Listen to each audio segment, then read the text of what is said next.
bahas kalam-kalam hikmah yang disampaikan oleh Sayyidina Ja'far Shadiq. Beliau yang belum saya sampaikan adalah doanya.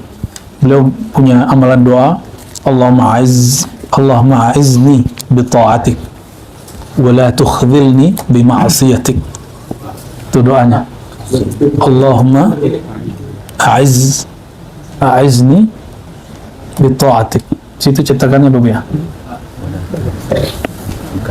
Oh, di situ wala tukhzini sama tukhzilni dia muradif. Wala tukhzilni bi ma'siyatik. Ya Allah, kuatkan aku dengan taat dan jangan hinakan aku karena maksiat. Tuh manjanya hamba Allah kan.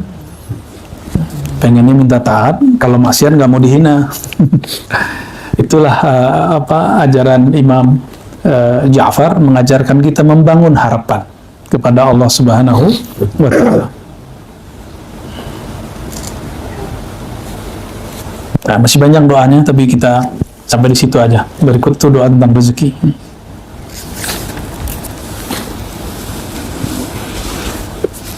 Kita masuk ke nama berikut, jadi silsilah keberapa? Sayyidina Nabi SAW, Sayyidina Abu Bakar, Sayyidina Salman, Sayyidina Qasim, Sayyidina Ja'far, Sayyidina Abu Yazid Al-Bustami. Abu Yazid ini oleh orang Persia disebut Bayazid. Jadi orang sana nyebutnya Bayazid. Abu Yazid Al-Bustami, nama kecilnya Taifur. Dan saya punya guru juga, alhamdulillah, namanya Abu Ya Taifur, ya, orang Madura, murid daripada Syekh Ismail Zain Al-Makki dan mursyid Tariqah Naqsyabandiyah, dua jalur Muzhariyah dan jalur Khalidiyah. Alhamdulillah kita bersambung juga dengan izin Allah kepada sanad beliau, ya. Kalau Muzhariyah itu tidak ada khalwatnya seperti Khalidiyah, 40 hari 10 hari nggak ada, tapi mereka kuat di bab asyauq dan muhasabah, kuat sekali, ya. Jadi mereka kalau sudah baca salam kepada Rasulullah itu menangis-nangis, merasakan kerinduan kepada Rasulullah Sallallahu Alaihi Wasallam. Imam Abu Yazid ini nama ayahnya Isa, jadi Taifur bin Isa. Lalu Isa ini sesuai namanya, itu nama siapa tuh? Nabi Isa. Beliau seorang Nasrani. Fa aslama, lalu mu'alaf, ya. Quddisa sirruhu. Nah, beliau ini pernah berguru kepada Imam Abu Hafs Al-Haddad, ya. Lalu Yahya bin Mu'az Ar-Razi yang mengatakan man arafa nafsahu faqad arafa rabbahu. Jadi Imam Abu Yazid ketemu dengan orang yang mengalamkan itu. Ya. Tapi Imam Ibnu Arabi dalam mimpinya bertemu Rasulullah, beliau bertanya, wahai baginda, kata ahli hadis, beliau kan ahli hadis juga, berdasarkan penelitianku, ini bukan kalam engkau. Man arafa nafsahu, siapa yang kenal diri, kenal Rabbnya. Ini bukan kalam engkau, tapi kalam Yahya bin Mu'az Ar-Razi. Apa kata beliau? Kata baginda Rasulullah dalam pengalaman rohaninya, itu kalamku. Sejak saat itu, Ibnu Arabi menulis dalam kitab Al-Futuhat, qala Rasulullah SAW. Selalu Nabi bersabda. Jadi tidak lagi mengikuti adabnya ahli hadis semata, tapi juga adab ahli-ahli rohani. Imam Abu Yazid ini diperdebatkan kapan lahirnya, apakah dia lahir setelah Ja'far Shadiq atau sebelum, ya, sehingga kalau memang dia lahir setelah Ja'far Shadiq, berarti dia hanya bertemu rohani dengan Ja'far Shadiq. Nah, tapi jika dia lahir ya sebelum dan sempat berguru, ya berarti benar sanad ini kuat secara zahir, tidak hanya secara batin. Imam Abu Yazid wafatnya sama dengan Imam Muslim. Imam Muslim 261 Hijriah. Sama. Nah, dan wilayahnya dekat. Jadi Imam Abu Yazid di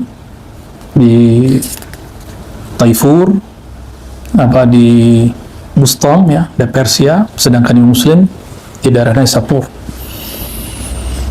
Apa kata beliau? Ini kalam-kalam Ya, kalam-kalam indah beliau ya. Maziltu asuqu nafsi ila Allah wa hiya tabki. Aku senantiasa menarik diriku, nafsiyahku, supaya sadar bertuhan, supaya mau beribadah kepada Allah. Wa hiya tabki, dan dia kesakitan. Tabki di situ menangis, tapi artinya kesakitan. Ya seperti itu tuan beberapa hari inilah. Beberapa hari ini sakit kaki, sakit punggung. Nikmat sekali itu ya. Kalau tidak pernah mengalami itu, tidak tahu lezatnya i'tikaf, berkhulwat kepada Allah. Ya mesti mengalami lah. Masa cuma santri yang mengalami? Ya, makan terong nih kan. Apalagi sayurnya apa? Sayur kangkung. Ya. Ya. Tapi ternyata ruhani kita senang itu. Wah, bebanku berkurang. Karena ruhani kita ini kalau makan yang bernyawa, yang proteinnya kuat, itu dia akan terbebani, dia akan kurang aktif. Karena dikalahkan oleh gejolak-gejolak nafsiyah kita. Ya.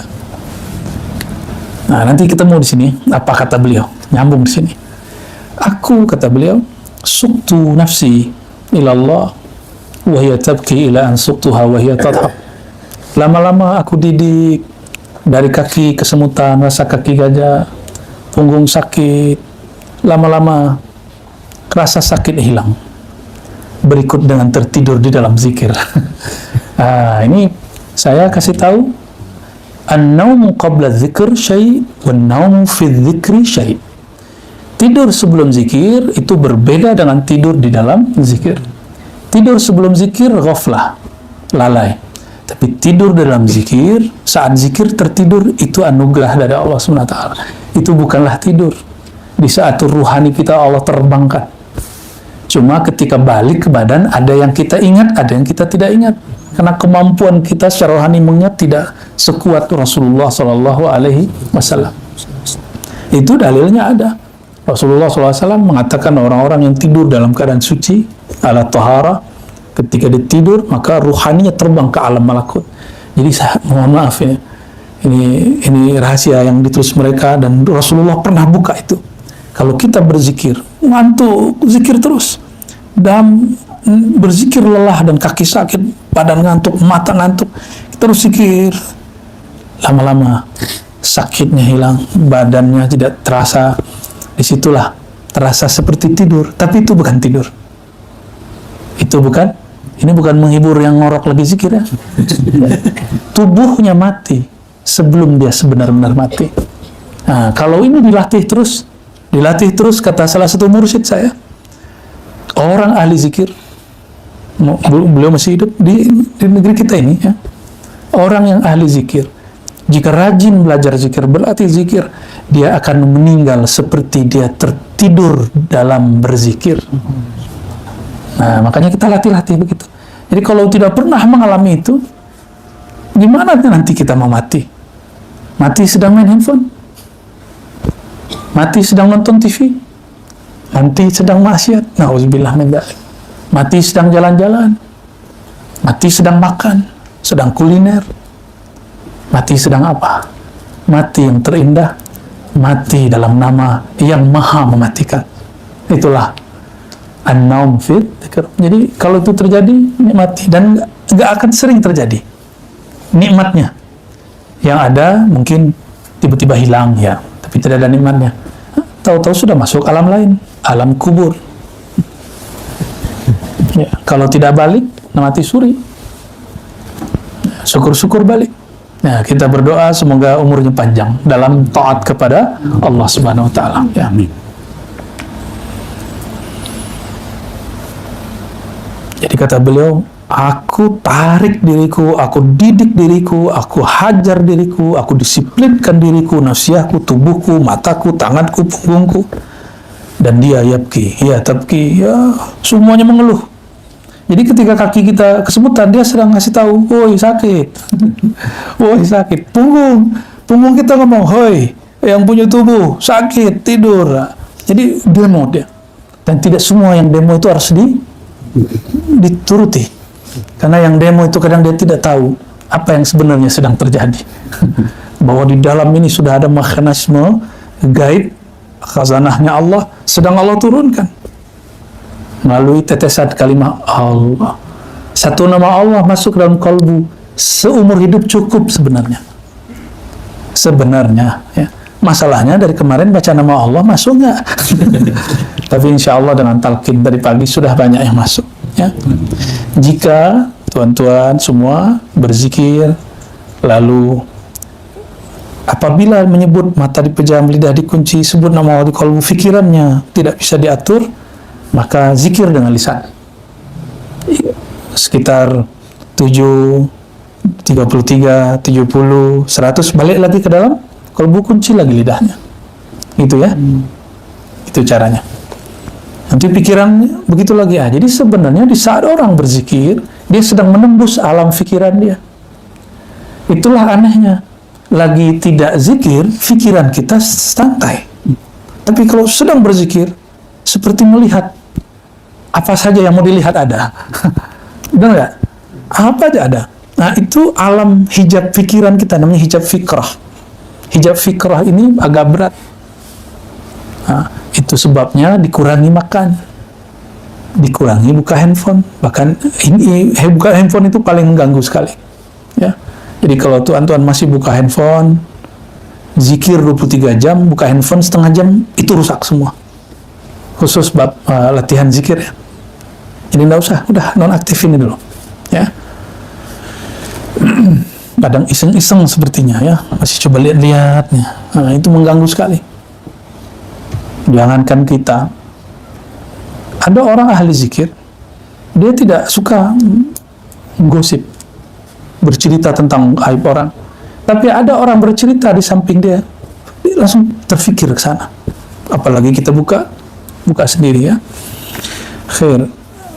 Beliau kemudian mengatakan, Ra'aitu Rabbal Izzah fil manam. Nah, ini terjemahnya gimana nih, Bu ya? Aku bertemu melihat Allah di dalam tidurku. Melihat Allah di dalam tidurku. Fakultu, lalu aku bertanya, jadi kalau hanya bertemu Allah, belum dekat. Jadi kalau hanya melihat, belum tentu dekat. Jadi seorang hamba ketika melihat Allah, pasti dia bertanya, Kaifat tariq ilaika ya Rabb? Bagaimanakah cara mendekatkan diri kepada Engkau ya Allah? Tariqahnya seperti apa? Lalu Allah SWT dalam pengalaman rohaninya Imam Abu Yazid, nah ingat, mimpinya Nabi wahyu, mimpinya wali ilham. Okay? Mimpinya wali ilham. In tarakta nafsak faqad wasalt. Jika engkau telah meninggalkan sisi nafsiyahmu, egomu, keinginan-keinginan rendahanmu, engkau telah sampai kepada kesadaran bertuhan. Maka kita menyebut dalam diri kita ada dua sisi, nafsiyah, ruhiyah, zahir, batin. Ya. Nah, nafsiyah itu hati-hati, dia ingin beramal di luar yang dilatihkan. Jadi kalau guru tidak menganjurkan amalkan satu, tidak usah amalkan dulu. Itu kadang-kadang ketamakan kita aja, kita ingin amal ini, ingin amal itu, nanti pusing sendiri, nanti gabut sendiri. Kalau kata ente ya, gabut, tahu gabut nggak? Ya, bingung sendiri, loh kok ini banyak wirid. Nah, inilah nestapanya orang kolektor ijazah zikir tapi tidak punya mursyid. Datang syekh, ketemu syekh fulan, minta ijazah zikir, minta talqin. Lama-lama bingung, saya mau amalkan thariqah yang mana? Saya mau amalkan zikir yang mana? Nah, maka mesti punya mursyid, murabbi. Dengan adanya mursyid, murabbi, mursyid arti yang memberi arahan, murabbi yang mendidik. Tidak cukup diarahkan, mesti dididik. Didikan itu terkadang keras, terkadang lembut, terkadang manis, terkadang pahit, terkadang menyakitkan. Murid yang tidak shadik, tidak sungguh-sungguh, ketika didikan itu menyakitkan, dia kemudian khianat kepada gurunya. Tapi murid yang shadik, jika didikan itu menyakitkan, tapi bagi dia ini hari rayaku. Ya. Kita kalau tidak pernah, saya ini dulu kan kidal oleh ibu saya di depan orang ramai lagi pesta almarhumah ibu saya, kemudian pukul. Malunya bukan main, Maka setiap kali mau makan tangan kiri, saya ingat malu itu. Sekarang terasa kan ya, lebih enak pakai tangan kanan ya. Walaupun kita tidak menghina orang yang pakai tangan kiri ya. Lalu pertanyaan berikutnya, itu bagaimana cara mendekatkan diri. Sekarang bagaimana cara memperoleh ma'rifat, knowledge, pengetahuan tentang Engkau ya Allah. Apa jawaban beliau? Jawaban Allah dalam rohaninya, bibatnin ja'in wa badnin 'arin. Dengan merehatkan perut ya, lalu menyederhanakan penampilan. Ya, biasanya pakai baju bagus-bagus ya, celananya keren. Sekarang sarungnya kusut. Ya, apa-apalah ya. Pakai ini lagi ya, khirqah. Biasanya tidurnya kasurnya tebal ya. Sekarang tak pakai kasur. Baji, ini kasur Baji. Ada kasur Baji. Kasur tipis.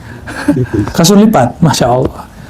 Ya, kami jadi santri bertahun-tahun tidurnya seperti itu. Ya, kalau ada santri, murid-murid kita tidak pernah merasakan tidur begitu, suul adab. Ya, jadi harus pernah merasakan tidur begitu walaupun hanya 10 malam. Nah, kami bertahun-tahun seperti itu, sehingga nggak nyaman tidur, maunya baca aja. Tidur, kasurnya tipis, sudah baca aja. Ya. Mau tidur, nggak ada zikir, begitu terus. Jadi dibuat kondisi begitu supaya tubuhnya tidak nyaman lama-lama tidur.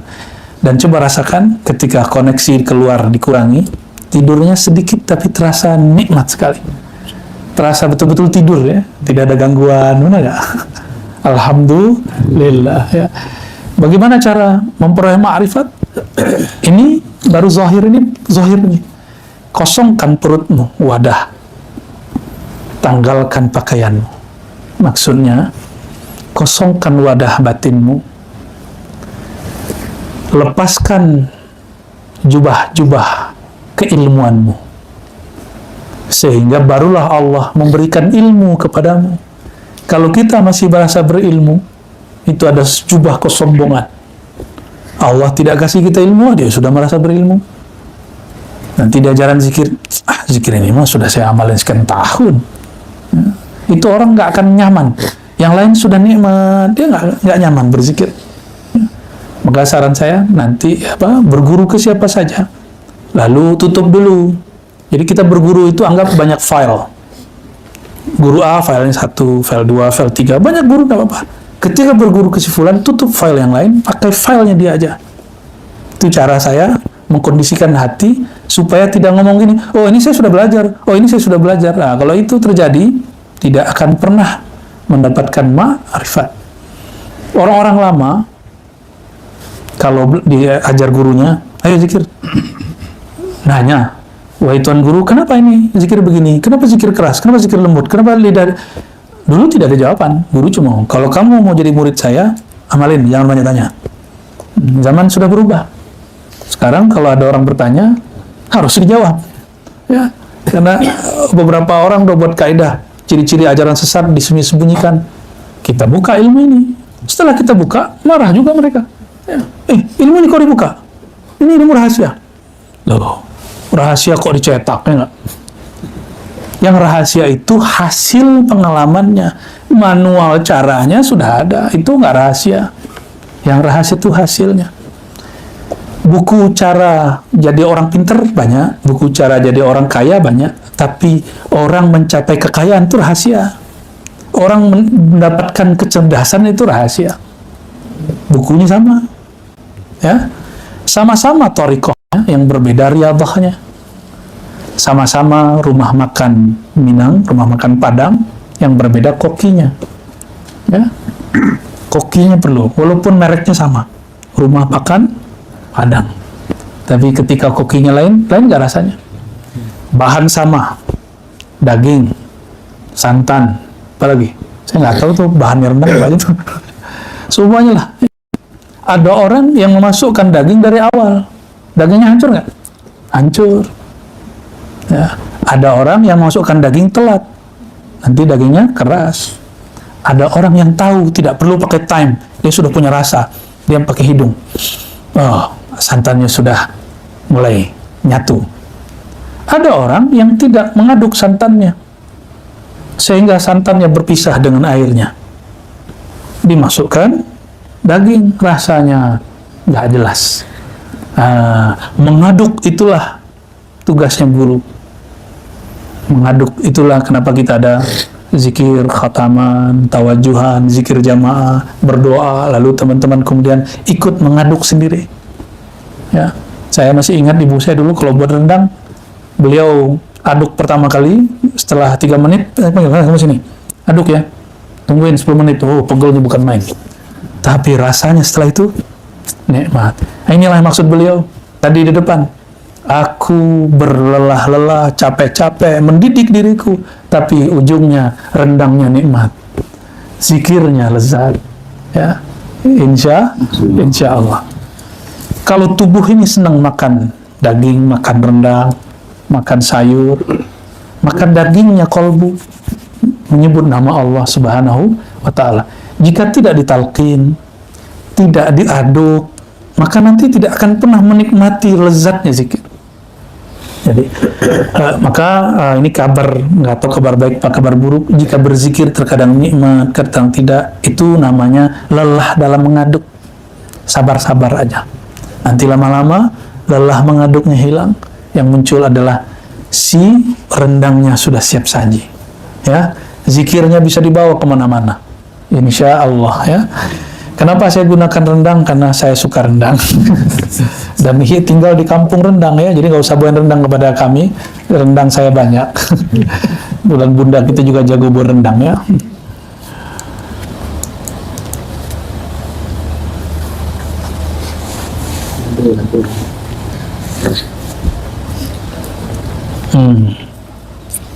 Jadi ada orang bertanya kepadanya, Ma syaddu ma laqita fi sabilillah. Apa ujian paling berat yang engkau rasakan ketika berjuang di jalan Allah Subhanahu wa Ta'ala? Bisa jadi mujahadah hari Allah ya. Jawaban beliau, la yumkin wasfu. Sulit saya ceritakan. Faqila, kalau mau diceritakan juga, ma ahwana ma laqitu. Tidak adalah yang lebih berat, yang seberat-berat apa yang aku temui ya. Ma laqita nafsak. Ya. Yang paling berat itu dirimu sendiri. Nah, maka kemudian beliau mengatakan, faqala amma hadha fana'am. Da'utuha ila syai' min at-ta'at falam tujibni famana'tuha anil ma' sana. Jadi kata beliau, jiwa ini paling sulit diatur. Jiwa kita ini paling sulit diatur. Dulu beliau gurunya sudah wafat, maka beliau mengikuti isyarat-isyarat rohani. Jadi orang-orang zaman salafus saleh ini kan salafus saleh, mereka tidak seperti antum hari ini, ada mursyid, ada murabbi yang bisa mendidik. Menunya sudah ada. Kalau dulu mereka tidak, mereka menemukan polanya sendiri. Apa kata Imam Abu Yazid? Aku mengajak diriku ini taat malam hari supaya bangun, siang supaya zikir. Tapi famana'at, dia tidak mau, tubuh ini nggak mau, jiwa ini nggak mau. Lalu apa kata beliau? Famana'tuha anil ma' sana. Maka aku, antum percaya apa enggak ya? Aku mendidik diriku supaya tidak minum atau minal ma', tidak mandi wajib, bisa begitu selama setahun. Siapa yang sanggup? Nggak mandi wajib setahun? Kalau yang jomblo sanggup. Kalau Faiz ente nggak sanggup, Faiz. Ente sudah nggak jomblo, so.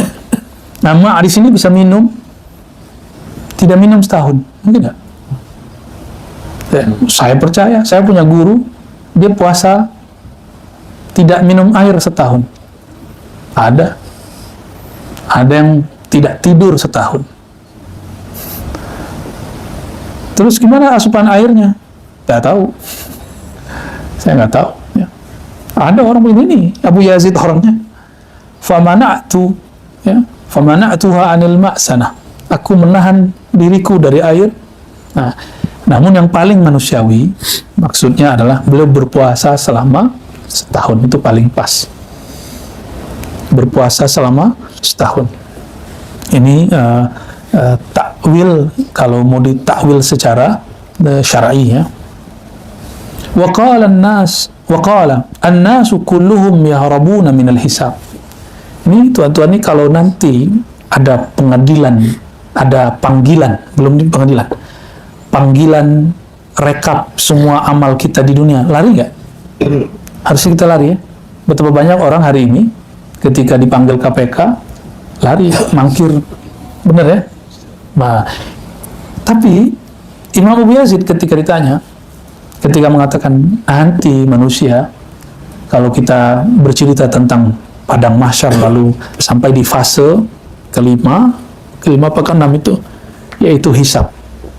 Jadi semua amal kita dicatat lalu diprint, ditunjukkan sebelum disidang. Ini belum disidang.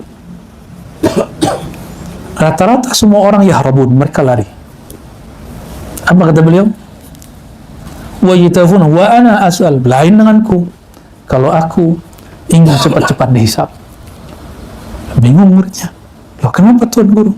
Kenapa engkau pengen cepat dihisab? Lima dzalik. Lalu beliau mengatakan, kalau aku dihisab, berarti aku ketemu dengan yang maha menghisab. Ini yang aku mau. Lain logikanya wali-wali itu beda ya. Ya. Kenapa kita takut ketemu dengan KPK? Karena kita ada masalah dengan korupsi. Kenapa takut bertemu Allah? Karena punya masalah dengan Allah. Kenapa takut ketemu dengan kawan? Ternyata punya hutang belum dibayar. Nah, kira-kira seperti itu. Kenapa takut bertemu seseorang? Karena kita punya salah kepada dia. Abu Yazid, wali Allah, kekasih Allah. Apa kata beliau? La'allahu yaqul fima baina dzalika ya 'abdi fa aqulu labbaik. Aku berharap jika nanti aku dihisab, lalu Allah memanggilku, hei Abu Yazid, maka akan datang labbaik ya Rabb. Terima kasih telah memanggilku ya Allah. Aku terima seruanmu ya Allah. Ini yang aku tunggu-tunggu ya Allah. Jangan nanti di surga, sedari dihisab aku sudah bertemu Allah. Jangan menunggu di surga kelamaan. Karena Sayyidina Sulaiman itu menunggu untuk dihisab itu 2 harinya akhirat, berarti 2000 tahun dalam hadis begitu. Maka Abu Yazid berpikir keras, kalau 2000 tahun dihisab, 2000 tahun di mizan, 5000 tahun di sirat, 1000 tahun di depan pintu surga, lah kapan saya bertemu Allah? Cerdasnya Abu Yazid Al-Bustami ya. Ya, jadi ini nyeleneh-nyeleneh yang unik tapi benar ya. Lalu beliau bacakan ayat. Wa sami'a marratan qari'an yaqra', ada orang baca ayat. Yauma nahsyurul muhtaqina ila ar-rahmani wafda. Yauma, hari itu dikumpulkan orang-orang yang bertakwa ila ar-rahman.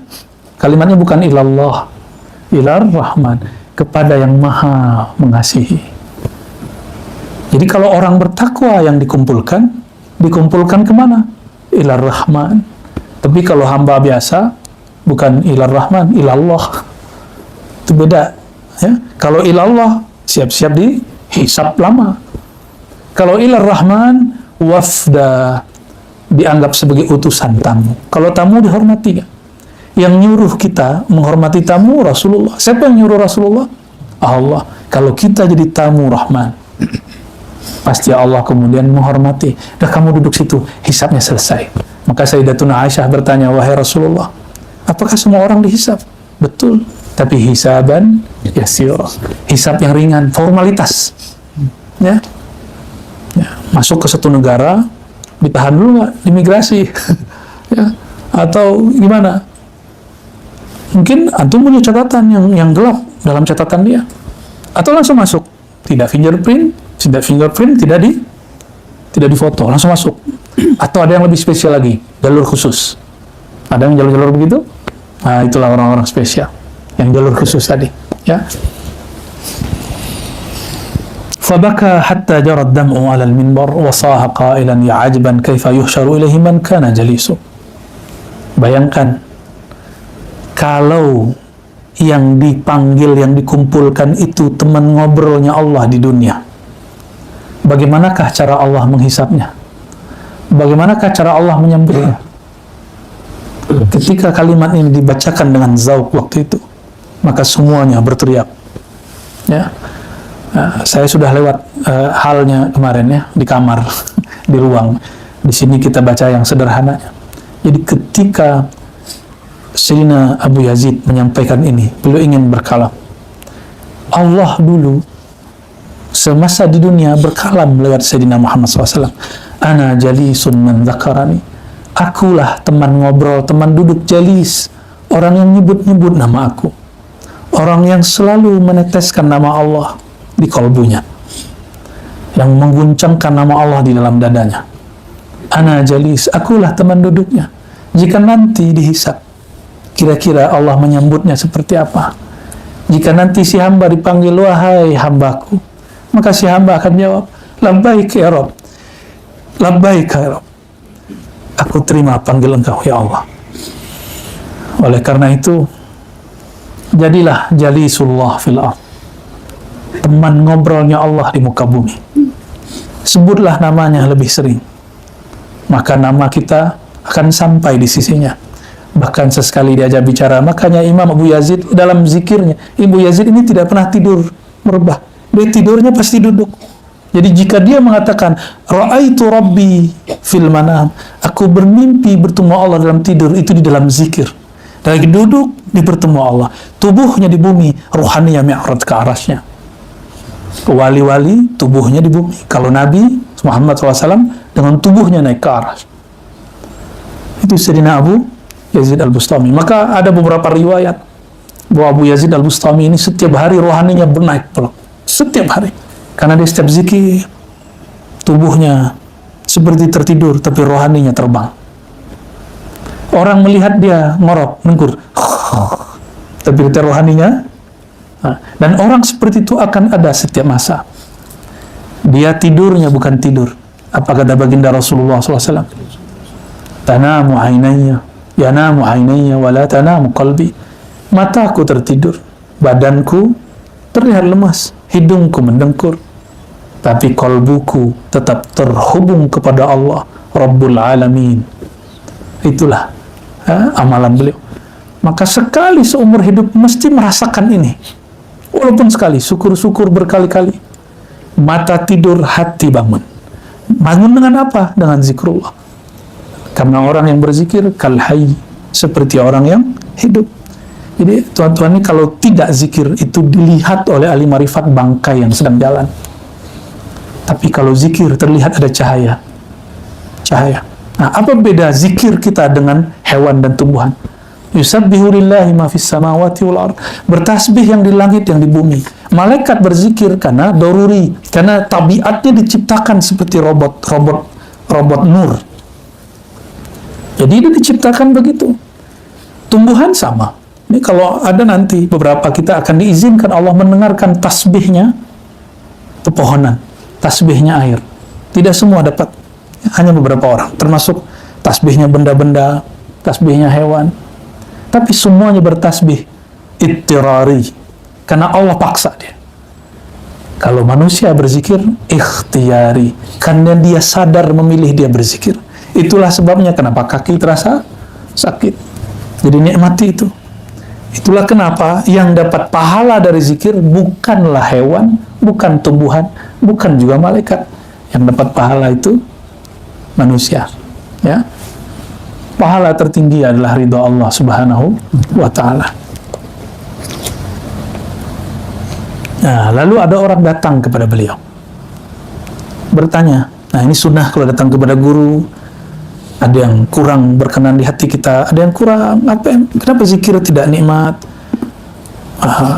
segala macam lah. Tanya kepada guru jika memang adab kita ada di sana. Ada orang datang kepada beliau lalu bertanya, dullani ala amalin ataqarrabu bihi ila rabbi. Wahai Tuan Syekh Abu Yazid, dullani, ajarlah aku, bimbinglah aku. Maka guru itu dalil ilallah. Jadi dalil syariat itulah mushaf Al-Quran. Tapi ruhaninya Quran, dalilnya dipegang oleh siapa? Oleh kekasih-kekasih Allah. Maka orang yang langsung baca Quran tidak akan ketemu, karena Quran itu ada simbol-simbol. Yang memahaminya orang yang memahami simbol itu. Lalu Sayyidina Abu Yazid ketika ditanya, tunjukkan aku jalan untuk mendekat kepada Tuhanku. Apa jawaban beliau? Ahib awliya Allah. Cintailah kekasih-kekasih Allah. Cinta itu tidak bersyarat. Ya, cinta tidak bersyarat. Kalau bersyarat bukan cinta, itu namanya modus. Ya, cinta tidak bersyarat. Guru karena sayang kepada murid juga tidak bersyarat. Ya, kalau guru kami dulu waktu memberi ijazah kalamnya apa? Ilmu ini mahal. Kamu beli berapapun tidak ada yang dapat membelinya. Nama Allah, mau beli pakai apa? Saya pun tak sanggup beli. Ya. Tapi karena sayang guru, diberikan juga kepada murid. Nah, maka kita beruntung punya guru-guru yang bersambung rohaninya kepada Sang Maha Guru, yang mengajarkan nama Allah yang mahal gratis. Ya. Makanya makomnya guru itu tinggi karena dia mengajarkan ilmu gratis. Ya, itu dahsyatnya guru-guru itu. Dia tidak pamrih. Ada dia syukuri, tidak ada dia polos. Tidak ada kemudian di hatinya merasa sesuatu. Nah, itu salamatus sodornya guru. Salah satu sodornya murid ya, menghilangkan penyakit-penyakit kolbu. Ahib awliya Allah liyuhibbu. Cara jalan pintas engkau mendekat kepada Allah. Ini jalan tol highway. Ya, kan ada jalan panjang. Nah, kita sedang mencoba jalan panjang itu sedikit sembari mengambil jalan pendek. Jalan panjang itu mujahadah riyadhah, mesti lakukan supaya tahu manis pahitnya bermujahadah kepada Allah. Apa kata beliau? Jalan pintas, jalan ringkas menuju Allah. Cintailah kekasih Allah, maka mereka akan mencintai kamu. Kalau mereka masih hidup, ya, bantu mereka. Tahadu tahabu, saling berbagi hadiahlah kamu, maka kalian akan saling mencinta. Nah, itu bahasanya. Kalau sudah wafat, kirimkan Fatihah, kirimkan La ilaha illallah. Maka nanti ada di hari terakhir, kita insya Allah khatam tahlil, semoga sampai satu orang 70.000. Kita kirimkan kepada ayahanda dan guru-guru kita yang sudah meninggal. Kalau yang masih hidup, tunggu dulu. Kita kirimkan kepada mereka, ini hadiah. Biar kami lelah di sini, kalian cukup asik-asik di sana. Itu tanda cinta. Tanda cinta kepada guru-guru, kekasih-kekasih Allah. Insya Allah itu 3 hari terakhir ya. Insya Allah nanti. Jadi dalam besok pagi kita ada mungkin zikir baru. Wallahu alam, kita lihat keadaannya. Apabila Allah ingin melirik kepada alam, yang Allah lirik bukan dunia. Allah tidak pernah melihat dunia munzu awal ma khalaqahullah. Dari awal Allah menciptakan dunia, Allah tidak pernah melirik dunia. Maka siapa yang mencoba melirik dunia, Allah tidak akan tatap dia. Jadi cukup dunia naik kepada kita, mendekat kepada kita, kita tidak usah tatap dia. Nah, ini penting sekali ya. Lalu apabila Allah memandang kepada alam, kepada siapa Allah memandang? Kepada wadah yang di situ tertulis namanya. Siapakah wadah itu? Itulah qalbu Sayyidina Muhammad SAW. Maka Allah hanya menatap qalbu Sayyidina Muhammad SAW. Jadi kalau ingin dapat cinta Allah, nama kita mesti ada dalam qalbu Nabi Muhammad SAW. Oleh karena itu dalam tariqatul mahabbah, tariqatul hub, jalan cinta kepada Allah, sholawat itu wajib. Karena sholat tidak diangkat kalau tidak ada sholawat. Doa tidak diangkat kalau tidak ada sholawat. Zakat tidak diangkat kalau tidak ada sholawat. Haji tidak sah kalau tidak ada sholawat. Semuanya tidak sah kalau tidak ada sholawat. Itulah makna kalam kami dulu, sholawat lebih wajib daripada sholat. Karena sholat itu baru naik kalau sudah bersolawat. Cuma orang tidak mau paham. Maunya rame-rame aja, mau tengkar-tengkar aja terus. Ya, hobinya bertengkar terus. Beragama kok untuk tengkar-tengkar. Kita beragama itu kalau salah saling melengkapi. Kalau keliru saling meluruskan. Kalau kurang saling menambahkan. Sepakat? Ya, itu baru beragama. Innamal mu'minuna ikhwah. Tapi aneh, hari ini orang beragama Semakin faham, semakin bertengkar, semakin banyak berdebat. Maka teman-teman yang menyaksikan kajian-kajian saya yang lama, mengkritisi kelompok ini, kelompok itu, kurangi nonton itu. Itu masa lalu saya. Ya, itu mungkin bermanfaat untuk orang-orang tertentu saja. Tapi kalau sudah fahamnya oke, sudah tinggalkan itu, langsung ke kajian ma'rifatullah. Awaluddin ma'rifatullah. Awal agama, inti agama, mengenal Allah, bukan debat. Mendebatkan Sayyidina nggak Sayyidina, itu udah masa lalu saya sudah. Tawasul, sunnah apa enggak, syirik apa enggak, maulid, itu masa lalu. Kita hanya jawab sekarang seperlunya. Bukan untuk berdebat lagi. Ya, tidak ada lagi hajat kita untuk itu. Nih, jangankan tuh nih, saya juga sudah mulai kesemutan nih. Allahumma sholli ala sayyidina Muhammad. Sama kita ya. Apa yang antum amalkan, saya juga beramal, tapi dengan skala yang lebih banyak malah. Jadi sekali duduk 10.000 gitu. Antum sekali duduk berapa? Ya, nanti sekali duduk 70.000, sanggup gak? Ya. Angka itu latihan aja, bukan standar kebenaran dan usul, itu latihan. Jadi latihannya orang-orang guru-guru nggak boleh ini. Ya, bangun melek. Jadi kalau nggak bisa zikir, bangun ngobrolin ma'rifat, buka kitab-kitab ma'rifat, latihannya. Masyayikh begitu. Jadi nggak ada ngobrol-ngobrolin dunia, nggak ada. Ya. Kalaupun ngobrolin dunia untuk akhiratnya. Ya. Nah, Allah ketika memandang kepada alam yang dipandang qalbu Sayyidina Muhammad SAW, secara fisik beliau sudah ditanam di Al-Madinah Al-Munawwarah. Maka qalbunya siapa yang mewarisi? Itulah kekasih-kekasihnya. Maka kata Imam Abu Yazid, jika engkau ingin dicintai Allah, maka cintailah kekasih Allah. Kenapa? Setelah wafat baginda Rasulullah SAW, Allah masih menatap ke dalam kalbunya dan kalbu pewaris-pewarisnya. Nah, ini makna kalamnya. Fa inna Allah Ta'ala yanzuru ila qulubi awliyaihi fala'allahu yanzuru ilaika fi qalbi waliyin fayaghfiru lak. Wa su'ila. Oke. Kalau nama kita ada di kalbu seorang wali ini, ketika dia berzikir, wajah kita muncul dalam hawa kasih sayang dia. Kasih sayang rohani tentunya. Mungkin kita punya hubungan suka menyapanya, hubungan baik kepadanya, adabnya bagus. Ya, semua. Sehingga dia jatuh cinta. Bukan jatuh cinta syahwat. Jatuh cinta inur, cahaya. Ketika nama kita, wajah kita ada, dia sedang berzikir kepada Allah. Karena wali itu lebih banyak zikirnya daripada tidak zikirnya. Allah sedang menatap. Di saat Allah menatap, wajah kita ada di kalbunya. Fayaghfirullah. Allah akan ampuni kamu. Kita sholawat kepada baginda Rasulullah Sallallahu Alaihi Wasallam. Ketika Rasulullah ditatap oleh Allah, Rasulullah kan jawab. Jadi siapapun kita ini sholawat, Sallallahu Alaihi Muhammad Sallallahu Alaihi Wasallam, itu kita dibalas oleh Rasulullah. Dibalas per nama, per orang. Di saat nama kita disebut, Allah sedang tatap Rasulullah. Antum yaghfirullah. Nah, itu. Jadi nanti kalau zikirnya tidak bergerak, artinya kaku buntu, wudu atau mandi tobat, sholat tobat, lalu buka dengan sholawat. Buka dengan sholawat sampai rasa sholawatnya muncul dan rasanya itu kemudian hilang, baru kembali zikir. Ingat, kita tidak menyembah rasa. Rasa itu hanya penghubung dengan yang maha menciptakan rasa. Ya, rasa itu rahasia.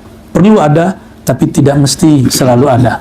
Kalau rasa tiada, yang maha memberi rasa tetap ada kah? Jadi kalau nikmat zikir hilang, rasa keyakinan bertuhan jangan hilang. Jadi kalau orang bertanya, kenapa saya zikir tidak enak? Sama guru saya ditanya balik, merasa tidak enak itu rasa bukan? Oh iya, rasa apa? Rasa tidak enak. Jadi zikir itu ada nano-nanonya. Nah, kenapa orang merasakan zikir tidak nikmat? Berarti kalbunya sedang sakit. Zikirnya menjadi jamu. Jamu itu pahit. Ya. Pak Haji masih minum obat? Obatnya pahit atau seperti permen, gula-gula? Nggak makan. Nggak makan ya? Oh, luar biasa. Yang makan obatnya pahit atau manis? Ya, yang manis itu obatnya anak-anak tuh. Obat demam itu manis ya. Obat itu pahit. Lama-lama dia manis ya. Nah, sebenarnya banyak pengalaman beliau, di sini hanya sebagian saja. Karena kalau dinukil semua di Hilyatul Aulia, kemudian beberapa kitab yang lain, Tabaqat Sufiyah, itu disebutkan kalam-kalam uniknya. Ya, Mi'raj Ruhani 70 kali sehari itu disebutkan. Ya, 70 kali itu sedikit bagi wali, karena wali-wali tertentu setiap nafas dia naik. Ya, kalau Rasulullah, jika nafas itu bisa dibagi lagi, maka begitulah beliau naik kepada Allah. Detik per detik kalbunya bersama Allah Subhanahu wa Ta'ala. Maka teman-teman, saudara-saudariku yang dimuliakan Allah, yang beriktikaf Ramadan ini, apa yang kita lakukan sekarang sudah diberikan panduannya oleh beliau. Biarlah dia sakit dulu badannya, insya Allah nanti sisa nikmatnya, ya, insya Allah. Dan terakhir, jalan pintas menjadi kekasih Allah, apa itu? Dicintai oleh Rasulullah dan pewaris-pewaris Rasulullah. Maka kata beliau, ahibbu, buatlah mereka cinta kepadamu, cintai mereka, buat mereka senang kepadamu. Insya Allah Allah Ta'ala akan senang dan ridho juga pada kita. Amin ya Rabbal Alamin. Nasallallahu hubbaka, nasallallahu hubbahu wa hubba man yuhibbu, wa nasallallahu yaj'al lana al-amal alladhi yuballighuna ila hubbi. Allahumma ya Allah, yang maha pengasih, yang maha penyayang, kami memohon ya Allah kasih sayang, kami memohon ya Allah kasih sayang daripada para kekasih-Mu. Izinkan nama kami, wajah kami, diri kami ya Allah tergambar dalam qalbu baginda Rasulullah. Izinkan nama kami ya Allah terukir dalam nama yang di situ ada nama Rasulullah sallallahu alaihi wasallam.